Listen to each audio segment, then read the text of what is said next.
sure if it's going to work with the screen. I've tested the screen sharing. It should work, but I'm not sure if it's going to lag out. I've had to put it on my newer laptop because it wasn't having it on my other one. Right, I'm going to start if you want to start recording. So, most of you probably have come across me. Most of you have probably come across me, like, times I tend to get around a lot. Do I need to mute myself? Am I echoing? No?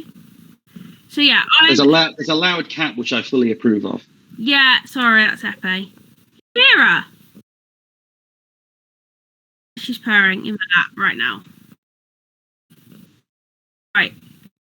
So, I'm just going to make a start. So, I'm Hellevator, or Imogen, Vator, whatever. Most of you have probably seen me, or at least seen me lurking in officials groups, because I've been around quite a while.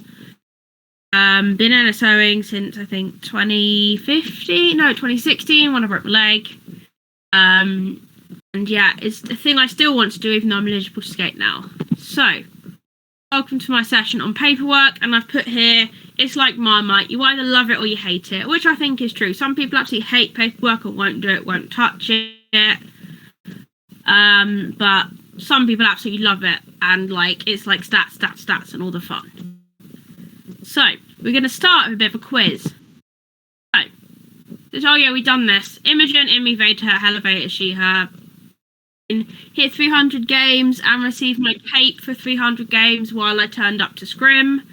I've been in 2 leagues, Coventry and Milton Keynes. I'm still at Milton Keynes. Little known fact, and I remember when Lee first saw me on skates, he was like, I didn't know you could skate. So yeah, I also skate too, as a rookie. Well, not technically a rookie anymore, but I'm a newer skater. So there's a lovely photo of me skating in Cambridge.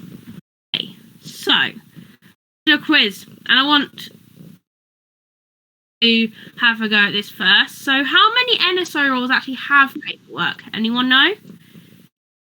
Put it in the chat and say it. Is this a trick? It's all of them plus 1. No, it's not a trick, and it's only the ones that have paperwork. It's not all of them. Not all NSO roles have paperwork. Physical paperwork. I'm talking physical paperwork, not digital paperwork.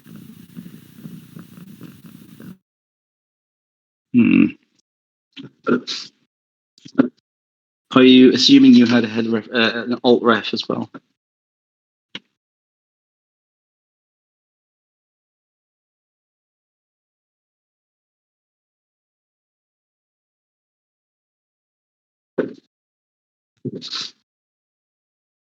I give up.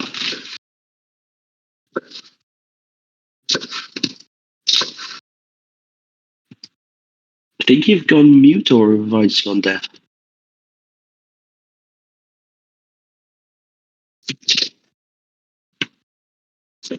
Maybe both. We'll never know unless someone else talks.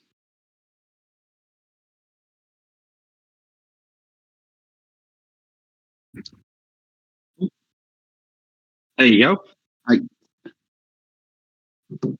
turn off. All right. I think I've turned my camera off now. No, apparently not. Well, we can hear you now, so whatever you did helps. Press button. So, I don't know what happened there. Discord being weird. Right. Back to this. So, 3 or 4 NSO roles have paperwork. I'm not counting double positions.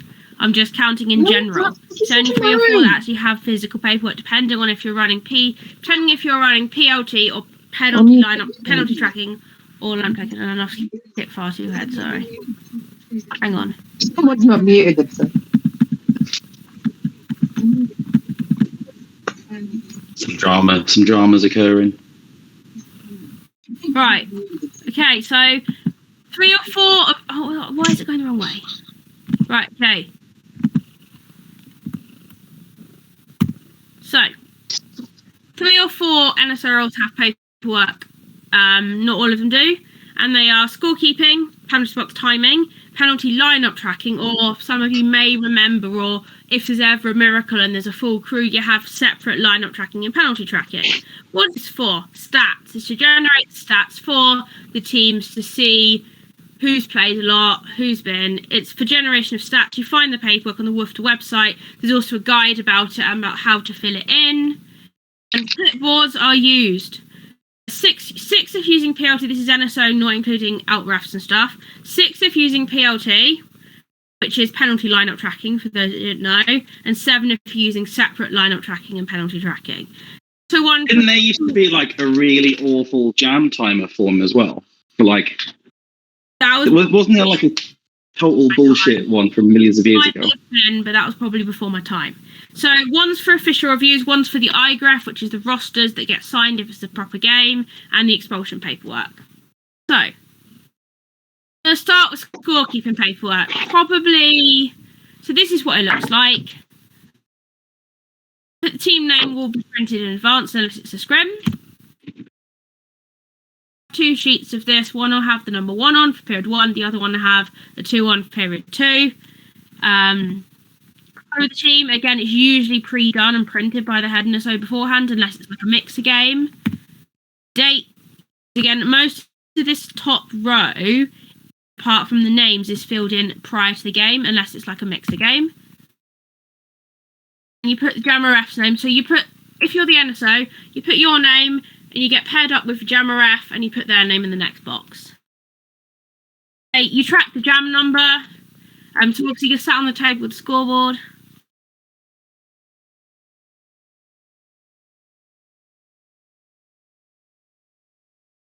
Forgot about game clock paperwork, that's a good point. Jam number you track on a table side of the scoreboard, and you track the jams. You put your jammer number in. You have 1 team each. You don't do both teams because I think that'll be virtually impossible. You get assigned a team, you assign a jam ref, and you switch it up. Put the jammer number in. And then this is where the details are.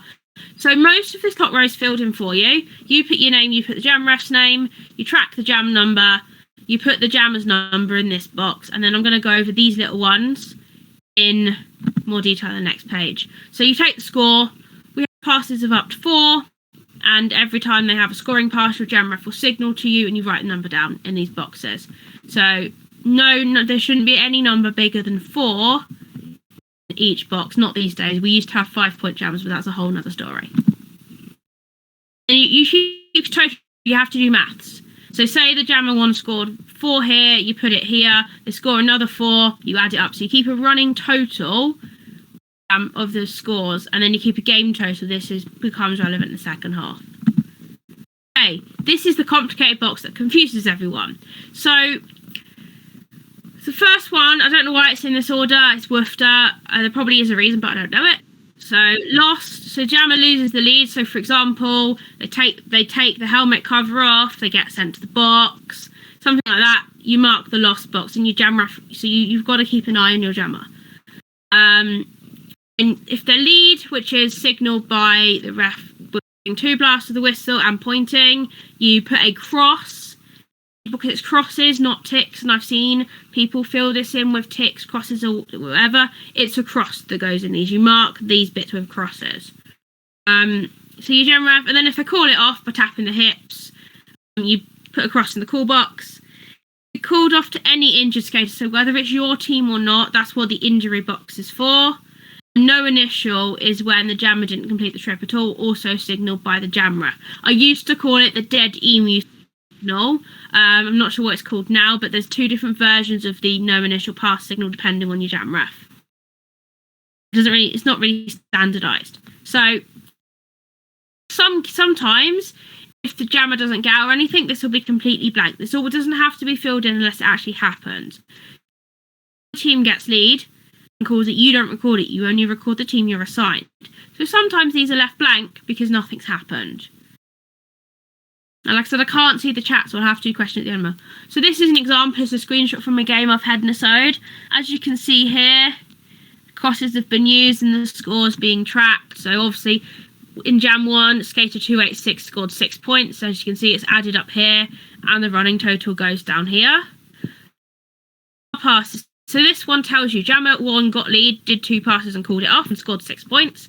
Jam 2, so Jammer 1-0 got lead, completed 1 pass in 2 minutes and didn't call it off because it's not been crossed. Score points. So between Jam 3 and 4, SP star means the other team passed the star. If your team passes the star, you'd write SP in the jam number box and put the pivot number in and then carry on the line. This one's no initial, so if they didn't get out, dead emu signal. I can't remember what it's called now, but that's what it used to be called. Cross in the box, no points, 0, 0. If they get no initial, you don't fill in the trip box because they haven't completed a trip. And then this one says that this person, they got lead and they lost lead for whatever reason, probably because they went to the penalty box. Okay, so penalty tracking. Some of you may not have seen this before. Tracking is kind of combined with lineup tracking now, but you need to, so what PLT is doing the penalty tracking paperwork and the lineup paperwork on one sheet in a minute. So this is still relevant, even though some of the newer NSOs may not have seen this before. Penalty tracking. It's just normal penalty tracking, not PLT. You track both teams. If it's normal paper pack. Period number's the same, 1 or 2. And there's penalty codes, which I'll go on to another game, which it changes. But these are the penalty codes which you get given, and if you hear it, you write down the number. Again, you put the roster number of the skate who got a penalty called on them. So you have to you stand in the middle of the track, away from the refs and avoiding them. Listen for refs to call penalties, and you write the number, write the colour, write what they did and what jam number. So, highlights expulsions is also recorded on this. And the total penalties you add up, you have to do a bit of maths for this one as well. And you can keep track of the jam by using this, like you cross through it every time jam's over. You don't have to do it, but you can. An example of it. First half. So you can see, I can't read that from my screen. So this is what it looks like filled in. And then period 2, the penalties get carried over by, you do your colouring and you colour in how many they've got. If there's a skater not participating, you take them off. Shade it from the previous half. And you keep a total from the period only. And then expulsions as well if they happen. I've never been penalty tracking in a game where there's been an expulsion. It hasn't happened to me yet. This is one that looks. That's what it looks like. Okay, lineup tracking. PLTs, both of them. This is. Some people call it the most boring role. I actually quite like lineup tracking. You usually sat on the side, and all you do is at every jam you write down the numbers. And there's symbols for if they get sent to the box or not. I quite enjoy lineup tracking. I'm kind of sad it's kind of being phased out now because there's not enough NSOs. Okay, so you fill in the jam number like you do with the other two paperworks I've shown you. So every paperwork I've looked at so far, you fill in the jam number. All of them you do. Roster number. The name of the jammer goes first. The first column's for the jammer number. Second column. And then 3 blockers. Pivot roster number, you just fill in the numbers as they line up. So you usually only have about 30 seconds to do this because you do this during lineup time where you have to write numbers down quickly. And you can do it as you're going around, but you know, as most you probably know, jams can be really short.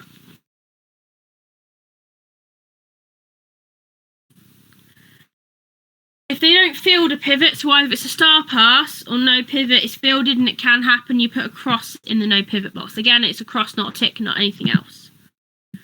Okay, and then and then there's penalty notation as well, which I'll show you on the other side, and you keep a tally of penalties. So this one, if the skater entered the box during the jam, you put a line going across. If it's between jams, so if the jam ends and they're still in the box, you write the number on the line underneath and you put an S, which means they're still in there. When you finish, you cross it out, so either it'll look like a $sign or a plus sign. If they're injured, if I get off the keyboard, injured, you put a 3, which signifies they sit out 3 jammers. So 3 jams. Okay.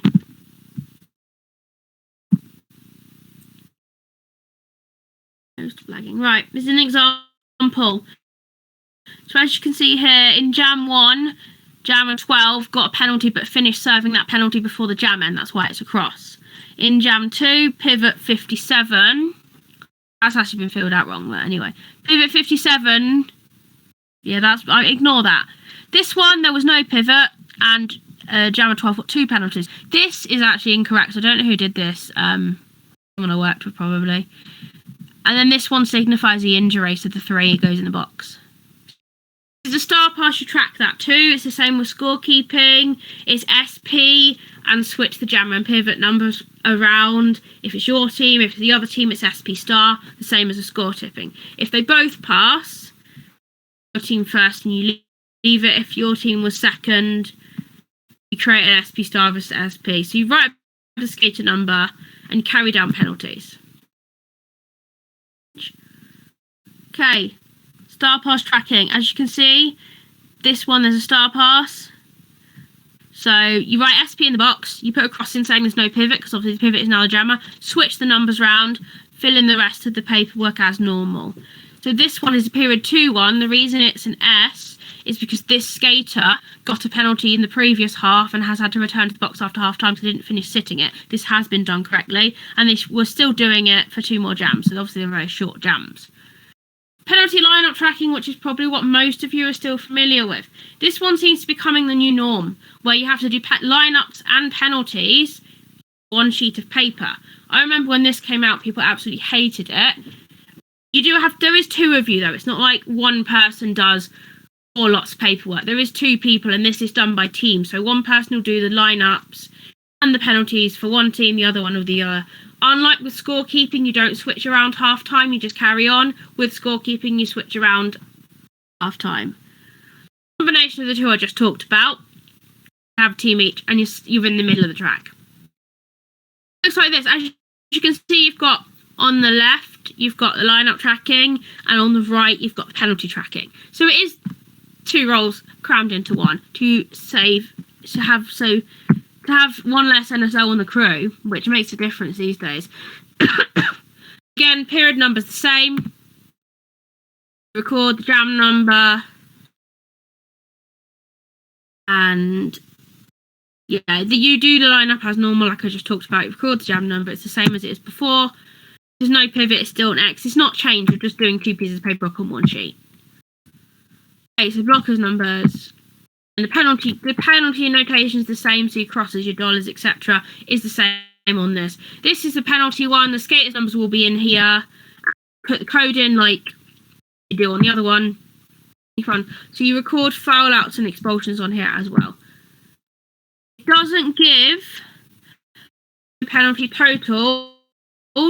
There's a really narrow margin that you have to do it yourself in. So some of you I've been talking about this. So EPLT is a thing now.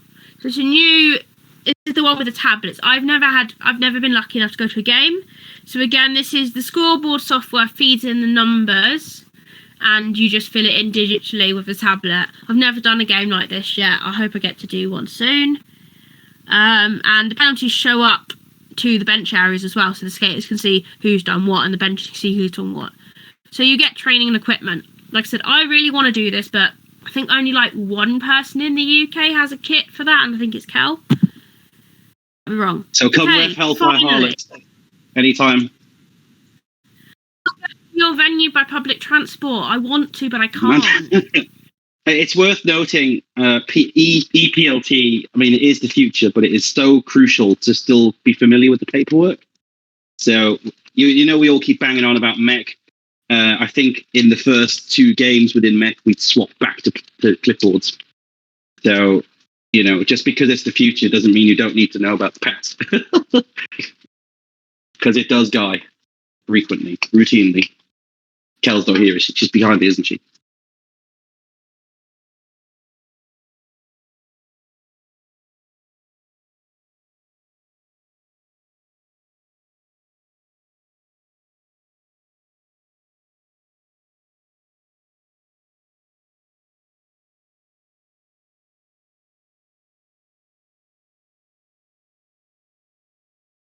Hello?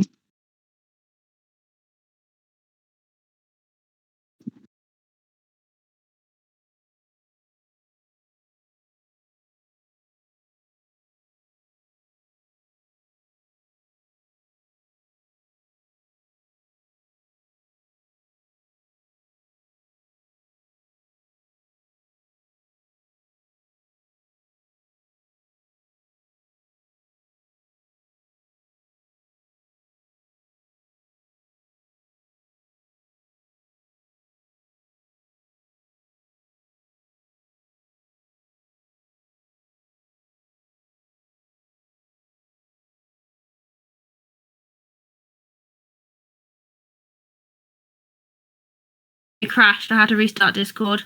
Can everyone hear me again now, yeah? I'm assuming so.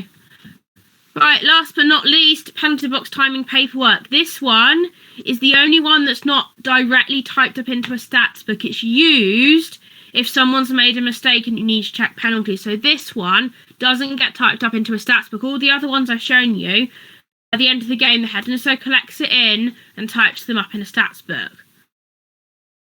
Oh, streamer's gone. Yeah, I'll turn it back on again. That's cool. That was such a great example of, by the way, technology can often fail. And then I know. I don't want to share tab audio.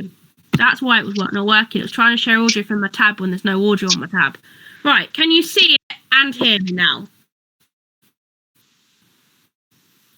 Yes. Cool. Thinking about it. So, is it working now? Yeah, carry on, you don't need me. Oh, there we go. I'm using you to tell you. Buffering, okay.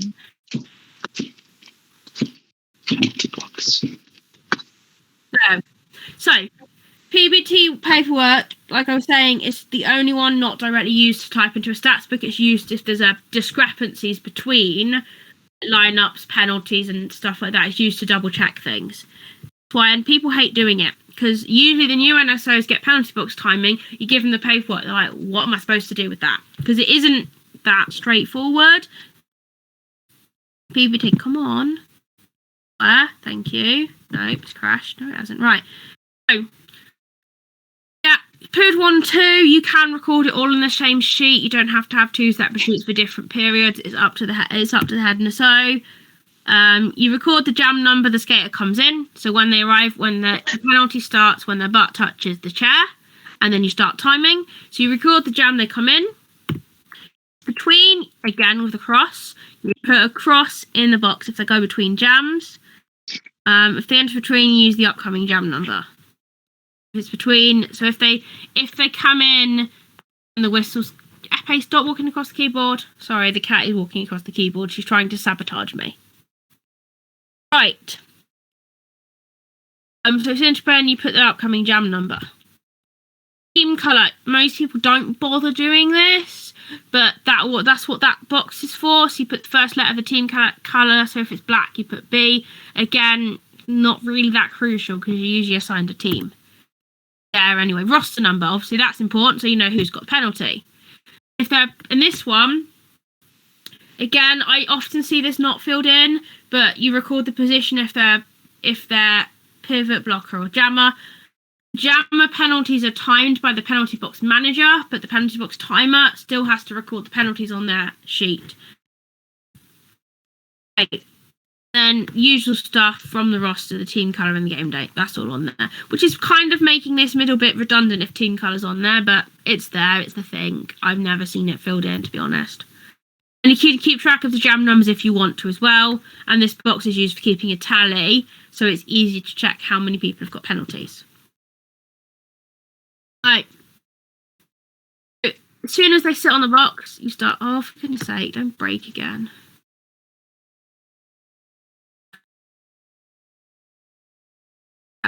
Right. Oh, I've done that.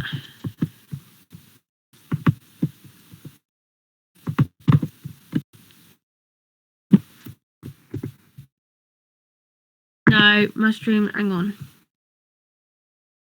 Sorry, technology is not my friend tonight. I'm going to put it back on again when it wants to work.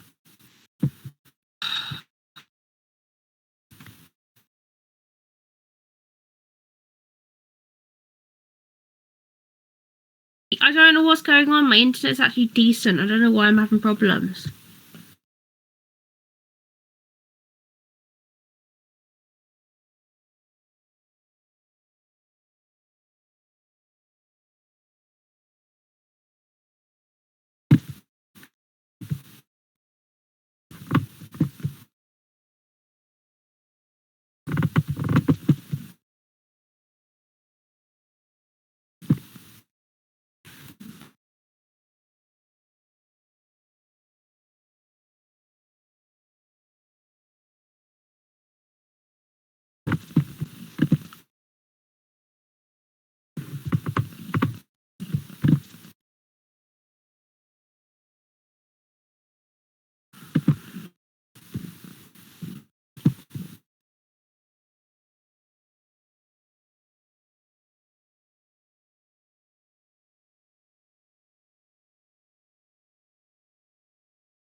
Finally. Right. Hopefully it won't break again now. I know it's Thursday night, probably everyone's had enough now. Right. This next one. You put what time they go in. If there's no one else in the box and it's your only person's Panther box timer, the stopwatch is on 0. You put 0. And then you get them to stand on 20. You put 20. This is if you're timing on one stopwatch and you've only got one skater. And then when you're done, you put the timing when you're told to leave the box, so it's 30 seconds to start. But there is the other timing stuff as well. If the jam end of the skater is still serving penalty, you pause the stopwatch. And this is what this side is used for on the right. You write what the stopwatch is at the end of the jam. That's what that does. So for example, the jam ended when the stopwatch was 17 seconds. Okay, so it lets you use one stopwatch again. Newer PBTs use 2. I prefer to use 2. I don't like using 1. It confuses my brain, but it's sort of expected. This is why I don't PBT at high level stuff, because I don't like doing it on one stopwatch, and I feel there's shame attached to using 2 at high level. Where do you stand on the app? I've never used the app. I've never used the app, so I knew it existed, but I don't like the jam timing app. I've never used the penalty timing app. Okay, so like I said, if you're using one stopwatch, another skater comes in, you record the time the other skater comes in, and you add 20 seconds to that time, and then 30 seconds to that time. So, example paperwork and interesting situations. So, this one, it's 17, they're a jammer. This is what its standard looks like. You write they come in on 0, they stand on 20, they finish on 30. This one was between. It came in after the whistle had ended, but the penalty didn't start till the jam, so you do the between box. Again, 0, 20, 30. This skater came in at the same 17 seconds in to 0.7's penalty, and that's why they've written down 17, 37, and 47, because you add up to what it's got.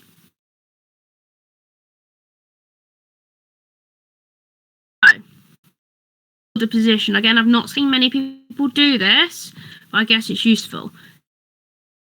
So again, this one's done 26, 16, 1, 26 because they've just had a continuous stream of skaters coming in the penalty box, which definitely does happen, and I'm pretty sure that did happen at Mech.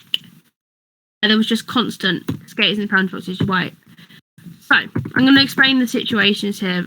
So record the jam. This is what I just said. PBTs record penalties but don't time them. The blocker enters between 1 and 2.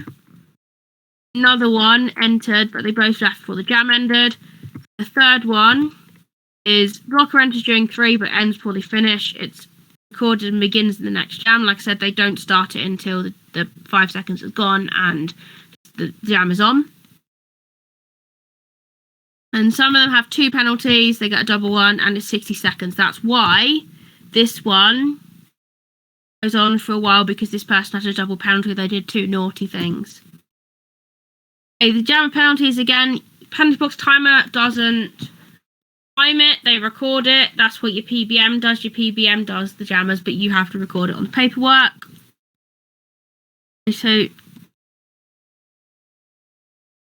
the last one enters and leaves before they're allowed to. If they get up when you're in the middle of timing them, you haven't finished, you have to call them back, and you can issue another one if you want to.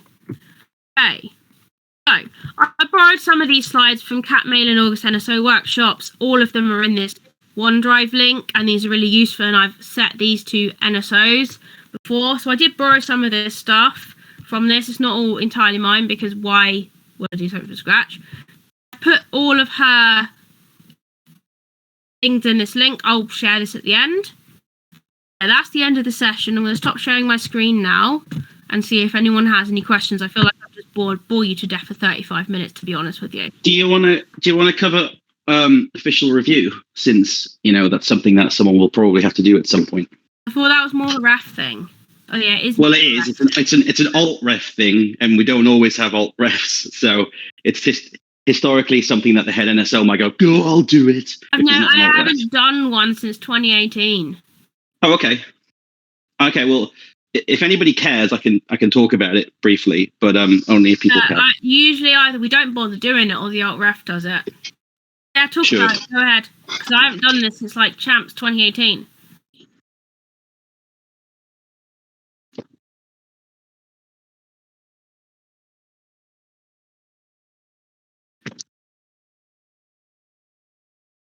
Also, my handwriting is illegible, so I avoid doing it if I can. Try doing it with wrist guards on. Oh, I can imagine. Oh, that's a good thing about the app. I didn't think about that.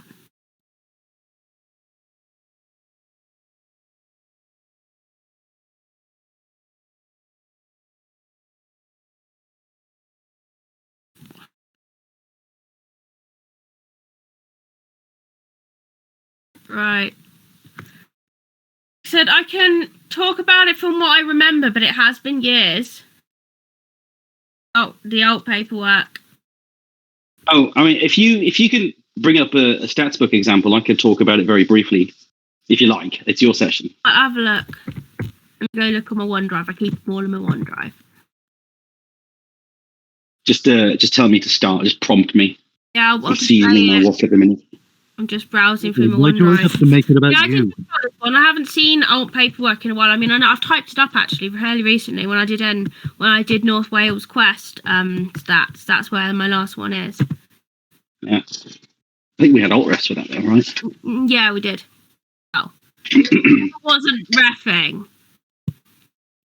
I heard a voice, someone heckling me. I don't think so. I do really feel like I've bored everyone for half an hour, and I'm sorry for that. But paperwork isn't the most exciting thing in the world. You take that back. It's second only to spreadsheets. I like spreadsheets though. I like spreadsheets We all do. personally. I love spreadsheets. I love a spreadsheet, me. Right, At work, my I've wok got- is seasoned. All I'm the ready. kids I teach at work have got really good spreadsheet skills thanks to me. Right, do you want me to just babble for a second then? I can cue you in. I found it. All right, One from stats. I can still babble. Shed. Yeah. I'll just give you something to babble about. Right, so yes, there are two extra pieces of paperwork that are historically the alternate referee's job. So alternate referee is a whole other thing, if some of you might have heard me banging on about it, but there's two pieces of paperwork that fall under their remit. Item number one is official review paperwork. So whenever, watch stream, a skater, alternate, being a bench coach or captain, throws up the O, everybody runs into the middle. What's this? Stats. Oh, okay. I'm not used to it being this color. Right. And you'll see the alt ref with a clipboard. Now, occasionally, very occasionally, very, very often, there won't be an alt ref because there aren't enough humans to go around in roller derby. And the head NSO might say, oh, okay, I'll do this paperwork. So it's quite simple. When the clock stops for an official review, you will fill in row number 4 here. So which team called the official review? As indicated by the jam timer, they'll be pointing and they should have said official review, white. And you fill in the jam number. So when you hear the whistles go for an official review, look at the scoreboard because the scoreboard's got all this. It's got the jam number. You just copy that from the scoreboard. It's got the period clock. You just copy that from the scoreboard, and you copy the team name down. So when you pick up this paperwork, make sure you fill in your name. It says Rolling Rat here. And basically, you'll listen to what the review is about, and you're not going to write an essay. You're going to write something like red bench requests cut on black jammer, and then that's it. You don't have to write an essay. Request back block. What was that? Oh, the cat just stood on the keyboard again. Sorry. Oh, okay. So fill in the big box what they want, right? Blue captain requests cut on enemy jammer or something like that. You can add a bit of spice, a bit of detail if you want, but it doesn't have to be. And that's it. When the review is decided, you'll fill in the keep review box, and then stare at the scoreboard. And when the official review stops, write down how long it took. So glance at it, take it in. It'll say like 2 minutes 10, and then you can just add 5 seconds on. Right? It doesn't have to be precise because, of course, the scoreboard will change as soon as the length of the review's over. So it's pretty impossible to get length of review perfect unless you've got your own stopwatch. That's it. If they've kept their review, they can requests another one. So I think there's 4 per period, right, Imogen? I think there's 4 of these boxes for period 1. Oh, yeah, I'll scroll down a bit. Yeah, and then under the bottom of this page, there's and then at the bottom of this page, there's a box which says total time elapsed for official reviews. So if you get to the end of the period, what I like to do is scratch a big slash through all the boxes that weren't filled in. So it's clear that there were no more official reviews rather than I just forgot to write about them. So a lot of times you'll just put 4 slashes through and you'll write 0, 0 and be done with it. And you'll have 2 sheets, and the second one's for period 2, and then rinse and repeat. It's that simple. So you hear the whistles go, someone shouts, official review, red. Look at the scoreboard, fill in what jam it is. You know what period it is because you got the right sheet. Write a small sentence in the big box. And then very occasionally you might have to report the findings to an announcer or some sort of streamer person or whatever. And that's it. So quite simple. Thoughts or questions? Yeah, while I've got this up, I'm just going to show you what it looks like typed up. So all the stuff we talked about gets typed up by the head NSO. So I have to look at all the paperwork, type it up. It does the maths for me, but this was taken from the paperwork. So all the stuff I've just talked about, this is what it produces, not automatically unless you're using digital. So I have to take in all the paperwork as a head NSO, or if you're a stats person, and fill all this in. This is really glitchy. It does do the maths for you, but this is what it looks like typed up. Again, penalties lineups, put up in the separate ones, even if you're using PLT. So this is the end result. This is, some people ask, why am I doing the paperwork? It's so we can type up these and you get like stats about the games. That's why we do it. I'll see if I can, where is it? So, yeah, and it does stuff like this, like game summary. I don't know if this one's actually broken. Hopefully it's not. As you can see, this is done automatically once you've typed it all up. Shows who's been on, how many times they've had leads. So teams like this because it gives them a summary of their performance. That is why we do paperwork. We do paperwork so this all gets typed up, and it takes me about 45 minutes to type one up. It is very time consuming. This is the end product of where will the paperwork lead you to. Right, I'm going to stop sharing that one and open the floor now. But I thought I might as well talk about it while I have a stats book open. Yeah, if anyone has any questions. You've not seen one before, Reaper? Oh, well, yeah, and that.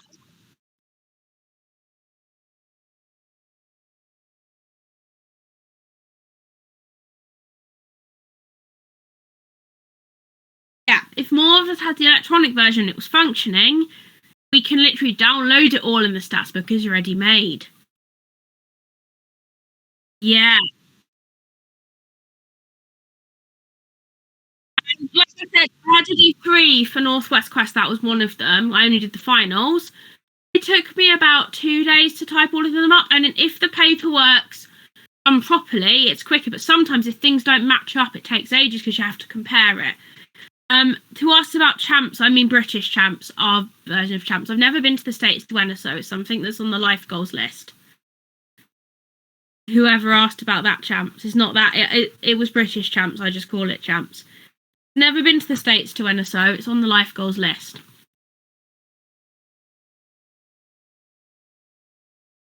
Right, any more questions? So yeah, that is the end product of paperwork.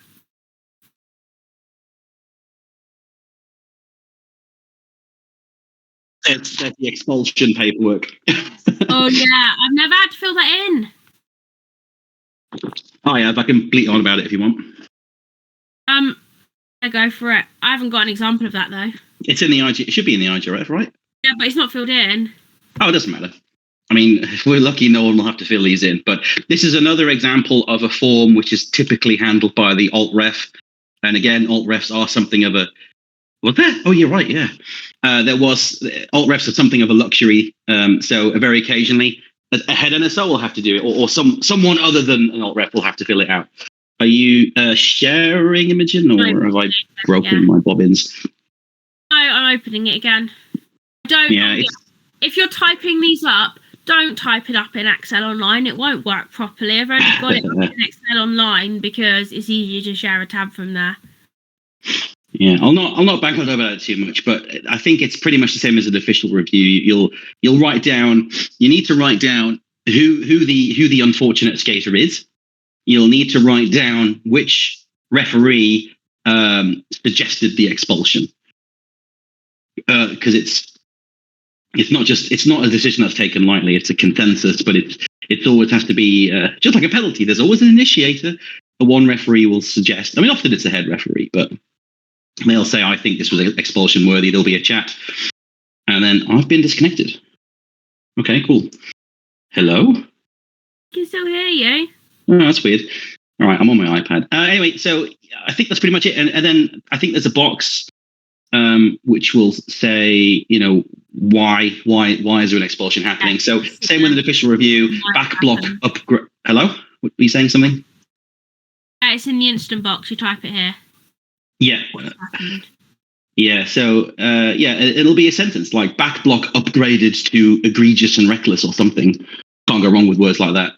But crucially, with expulsion paperwork, you have to sign it at the end. Or someone has to sign it. I think you've got to take it to the skater and the bench coach, and they have to sign it. I mean, you don't have to. It's a hobby. Exactly. Most often they'll have pissed off by then. But if you're doing it properly, and this is like WFTDA chance in the States, you have to fill it in. Yeah. Yeah. So you got to do it properly. And that's it. I mean, there's not much more to talk about. I didn't know there was one at Northwest Quest. I must have been doing something else at this point. Was it me?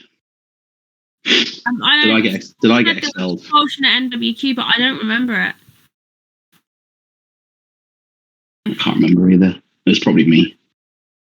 I probably got expelled. Yeah, I don't know. Oh fuck! Yes, I'm sure I remember this.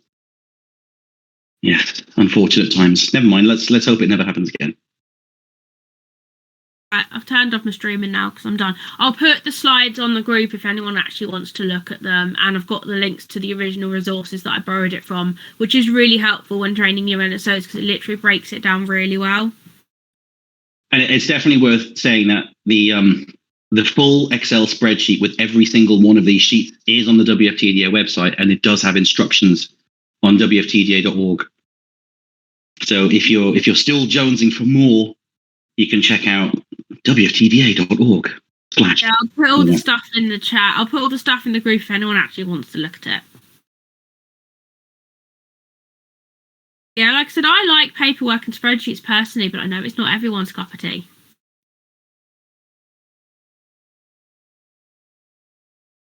The stats book up if people want to see what they look like. I can't believe you've not seen one before.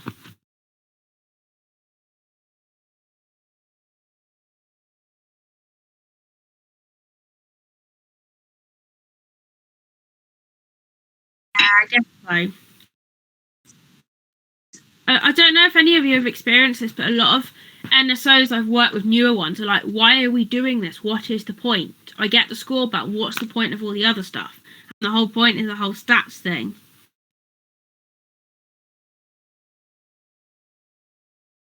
Oh. Like I said, I'm pretty much done now. Still have to bore you guys to death though.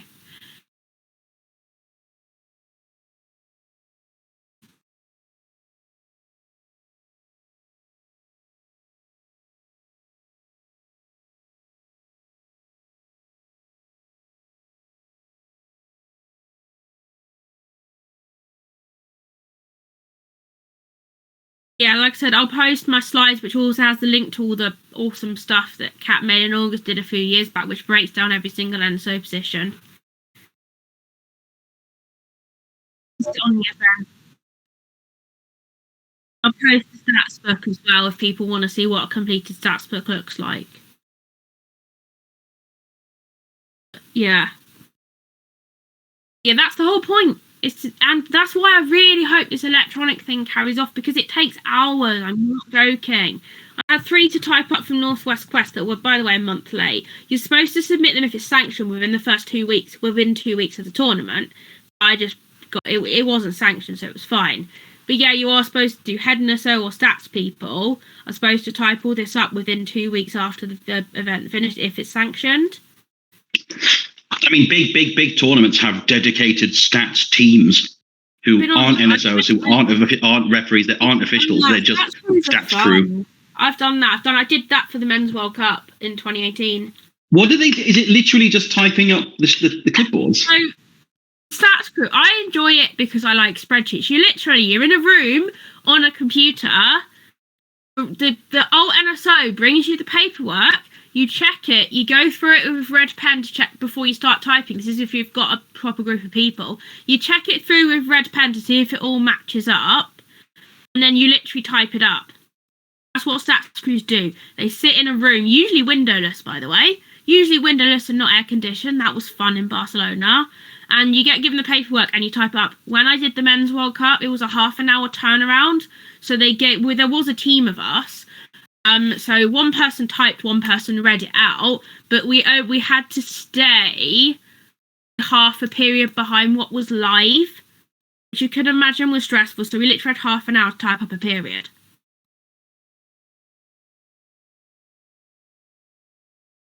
But yeah, that's what stats crews do. I've done it for that. I've done it for Track Attack. I don't know if any of you, Lee, you remember Track Attack. You know, the one in Nottingham, the other one. Is that a Harlots thing?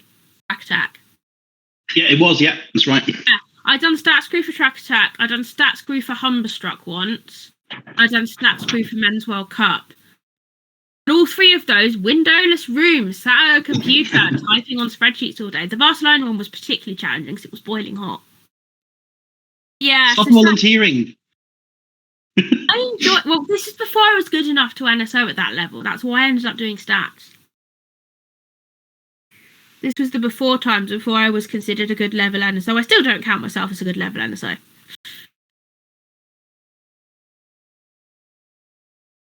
Well, the imposter syndrome is real.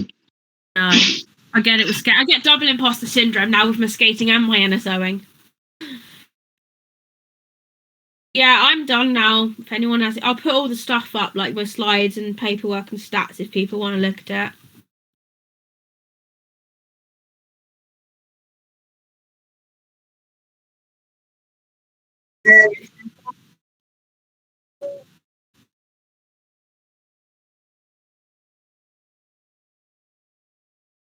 Wait, because I want to see what people are typing. Because I'm like, oh, the chat's going off. Nothing more to say. If anyone has any questions afterwards, just send me a message. Like I said, I think this will be useful for newer NSOs, although the technology did fail halfway through.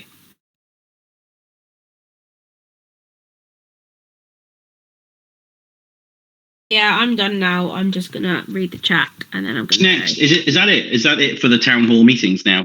Or are there more? We've got Jack on jam timing on Monday, which I'm really looking forward to. That's one thing I will not do is jam time. But it's the best one. I don't like doing the whistles. That's the thing I have. I hate being the centre of attention. This is why I NSO and I never jam. I hate being the centre of attention, and I'm really bad at doing the 4 whistles, which is why I don't jam time. I'll be definitely dropping in that session because. All right, sounds like you need some training. Let's do it. Yeah, because I always feel.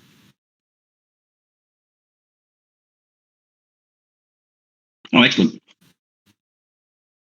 Yeah,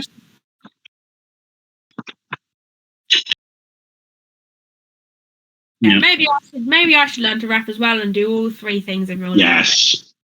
Yeah. Yes, I really wanted to host one of these, but like Mondays and Thursdays are the days I can't normally do, except every time I've had something on, it got cancelled. So, sorry.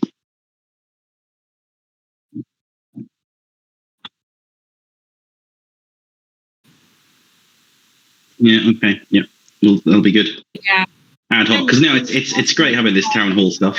I'm proper behind the scenes. I hide behind the wall when I'm skating, and I hide behind a clipboard or laptop when I'm NSOing. This is just my personality.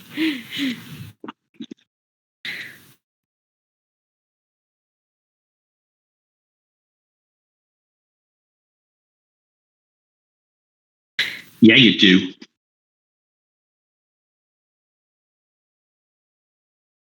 That's I'm off. invitational. I did that once as a volunteer. Love that one. Right, anyway, I'll post everything. Thank you for listening to me waffle on about paperwork. Have a good weekend. Anyone in Leeds weekend? No, there's a train strike. I was supposed to be there, but Oh, there's of a train course. strike. Yeah. I'm this for the first time in a month. I'll be free this weekend. Then. Imogen, I think you should do a session on how the fuck to travel around without a car, because it constantly amazes me how you're able to travel and be an official without a car. And I'm having to get a coach all the way to Kent for my friend's 30th birthday because of the next train strike, and I'm doing it because I don't care. Anyway, I'll see you guys soon, hopefully. Okay, bye. Anyone's in Nottingham in a car.